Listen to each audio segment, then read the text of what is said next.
योगेन ततो मामिच्छाप्तुं धनंजय। यदि तू मन को मुझ में अचल स्थापित करने में समर्थ नहीं है तो हे अर्जुन, योग के अभ्यास द्वारा मुझे प्राप्त होने की इच्छा कर। अर्थात जहां भी चित्त जाए वहां से घसीट कर उसे आराधना चिंतन क्रिया में लगाने का नाम अभ्यास है। यदि ये भी न कर पाए तो अभ्यासेऽप्यसमर्थोऽसि मत्कर्म परमो भव मदर्थमपि कर्माणि कुर्वन् सिद्धिमवाप्स्यसि। यदि तू अभ्यास में भी असमर्थ है तो केवल मेरे लिए कर्म कर, अर्थात आराधना करने में तत्पर हो जा। इस प्रकार मेरी प्राप्ति के लिए कर्मों को करता हुआ तू मेरी प्राप्ति रूपी सिद्धि को ही प्राप्त होगा। अर्थात अभ्यास भी पार न लगे तो साधन पथ में लगे भर रहो।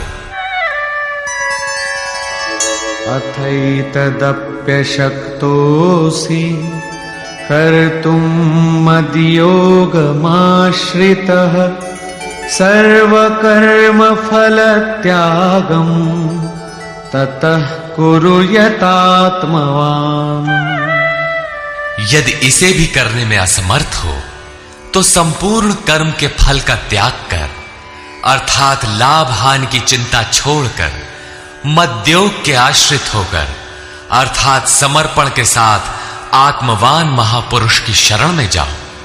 उनसे प्रेरित होकर कर्म स्वतः होने लगेगा। समर्पण के साथ कर्म फल के त्याग का महत्व बताते हुए योगेश्वर श्री कृष्ण कहते हैं, श्रेयो हि ज्ञानमभ्यासाच् ज्ञानाध्यानं विशिष्यते ध्यानात् कर्मफलत्यागः त्यागात् शान्तिरनन्तरम्। केवल चित्त को रोकने के अभ्यास से ज्ञान मार्ग से कर्म में प्रवृत्त होना श्रेष्ठ है। ज्ञान माध्यम से कर्म को कार्य रूप देने की अपेक्षा ध्यान श्रेष्ठ है, क्योंकि ध्यान में इष्ट रहता ही है।